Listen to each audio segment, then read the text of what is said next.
Hi guys, God bless you. It's me, Lana. So I wanted to say something about, I had to go back to work and I noticed that a lot of people, a lot,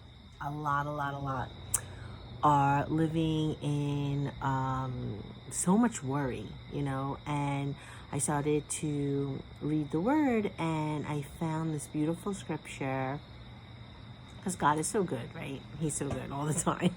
He always shows us something amazing in his word. And it says, in the book of Ezekiel, in chapter 37, verse 14, it's the story of Ezekiel and when he watched the dry bones come to life. And, we're living in a time right now where, people don't have hope anymore. They've lost hope.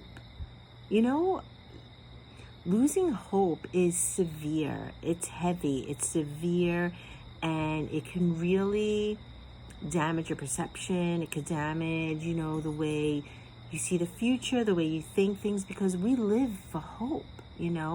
So I just wanted to share this with you because I hope it encourages someone today. I hope it just resurrects you, makes you feel like, my hope is restored and I can do this. I can go back to work. I can send my kids back to school and everything will be okay because God, my creator, is going to be with me through it all, and he will protect me and guide me, and he will be with my kids when I'm not there, and just surrender everything to him and he will take care of you. It says, trust in the Lord with all your heart and lean not on your own understanding, but in all your ways surrender to him, submit to him, abide in him. And God, he will direct your path, So that's what I'm going to do because I don't want to be lost or hopeless or fearful. So it says here in the day of Ezekiel, it says hope had become a rare commodity. Isn't it funny that that's kind of like what's going on right now? The hope has become a rare commodity.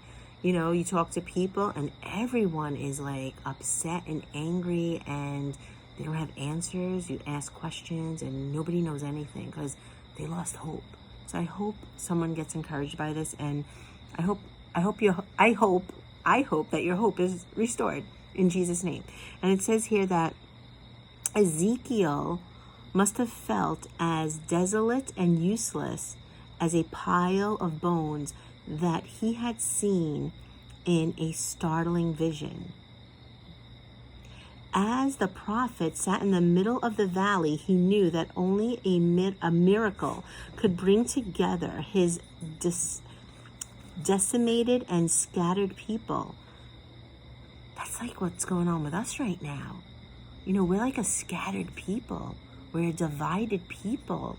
We're like, some are on the left, some are on the right. Everybody is like, it's just mass chaos. And he says, yet as Ezekiel watched a miracle of life take place, where before only dry bones had littered the landscape, the Lord added muscles. He added muscles, tendons, and tissue. That's what God can do. He can resurrect any dead thing. Believe me, I'm a walking testimony. Oh my Lord Jesus, I feel the Holy Ghost. And onto these restored, silent bodies, God breathed new life. He breathed his life. Maybe you feel dry. I don't know, maybe you feel defeated. Maybe you feel emotionally scattered. Perhaps you sit alone, dejected. Do you ever feel dejected? Watching a panorama of death unfold before you? Oh my gosh, this is like so what's happening right now. If you put on the news, you're watching a panorama of death. This is exactly what God was talking about in the book of Ezekiel. God's word is like, for today, yesterday and forevermore. His word doesn't get old. Never. It never goes old. I'm like in awe of him. I really am. And it says that we're watching a panorama of death unfold before us, but do not despair. If the God of Ezekiel is your God, then know that even the dry bones before you can live again. In his grace, they can live and stand upon their feet, an exceedingly great army. People of God, do not despair. Do not be hopeless. God is creating an army. He is breathing life into us. His breath, the same breath that he breathed into the valley of dry bones. People of God, I want you today to rise up, restore your hope, restore your faith, have no fear, even though the chaos and the despair and the panorama of death is all around us. Rise up and be a warring Christian, someone that can fight the good fight of faith and know that God is for you. For if God be for you, who can be against you?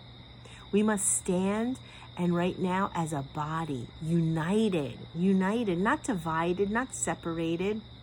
I break every spirit of division. I break every spirit of chaos right now in the name of Jesus. And I just ask that you, Father God, Jesus, Holy Ghost, bring a spirit of unity and peace among the Christians right now so that we may rise up as a strong army. So be blessed, people of God, because no matter what you see, no matter what you hear, know that our Creator is bigger. He is greater than anything, okay? He's bigger than any problem, any hopeless situation. Where you have a hopeless situation, put God in that hopeless situation. And believe me, things will turn around. Things will really turn around. So be blessed today. God bless you. And have a great night. And I just want to say I love you, people of God. And be blessed. And I'll talk to you again soon. Okay, I got to go for now. Bye.